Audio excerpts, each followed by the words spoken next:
I think this team definitely has a lot of potential to get into the championship game in that region. Yep. But like you were already daydreaming about, they'd probably have to run into a team that won a state championship just a couple of years ago, Travis. And with that, let's segue right into our Carey, next baby. guest. Hey, Jonathon Mershman. What's up, brother? How's Sunday Fun Day going for you?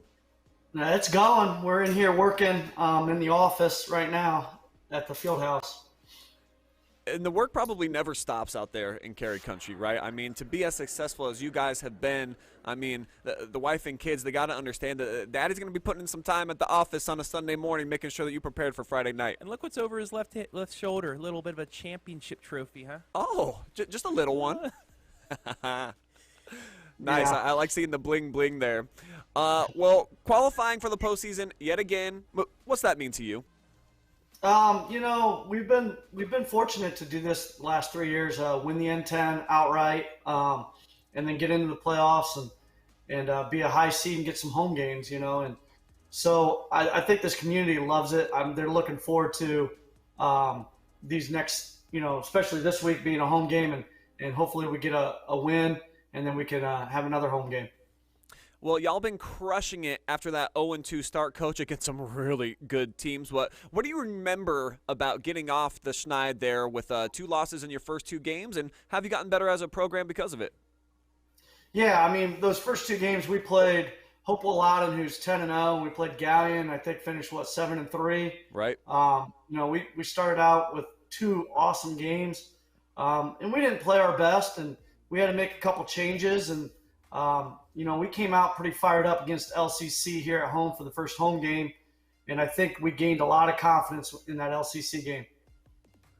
Well, 5 of your first 6 opponents were actually above 500. I mean, how challenging was the start to the season for you guys? Because there was a ton of good football teams that are all postseason bound that you guys had to go toe-to-toe with.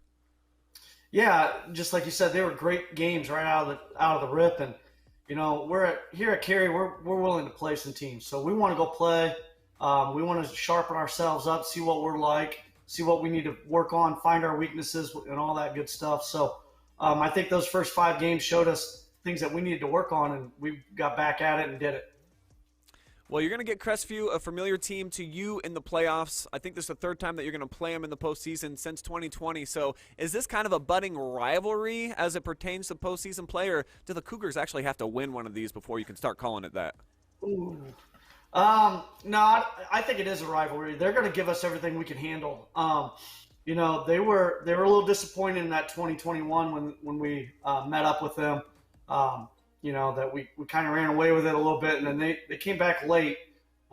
So I think they're going to come out fired up and ready to go, and they're going to try to hit us in the mouth. This is going to be a really hard hitting game from the first whistle to the last, and I don't expect anything else less than that. Coach, when you talk about Carey football, it starts with the running game. What has Eli Steen meant to this squad this year? Over 800 yards rushing going into the postseason. Just you talk about the players you had in the past, the rushers. I mean, the human RV that we called our The boy, Winnebago. the Winnebago, but Vallejo. But what has Steen meant to this squad this year? Kind of like filling in the shoes of Vallejo after he graduated. Yeah, so Steen is only a sophomore, and he's still growing into the position. He's getting better and better every week. He's no Jordan yet, but he's working on it. And, you're showing some clips of Vallejo here, and Steen wanted that number 24, so he's got the same number. And I think he wants to try to get to that level and then go past that. So I think we can get there with him. We're going to keep working on it, but he's getting better and better, and I'm telling you, he's a load to bring down as well. And poor Jordan, we're showing a couple of clips here, and it's just him fumbling the rock over and over. So he had a little bit better career than that, and certainly in the postseason, a place where Carey tends to thrive, Coach. So we're looking forward to seeing you back in action. Week 11 football at your place, one of my favorite environments in all of North Central Ohio. So I'm sure it's going to be rocking and rolling out there, and I'm sure you'll also put on a show, Coach. So good luck to you on Friday night. Hey, thank you very much for having me. Thanks, Coach. Our pleasure.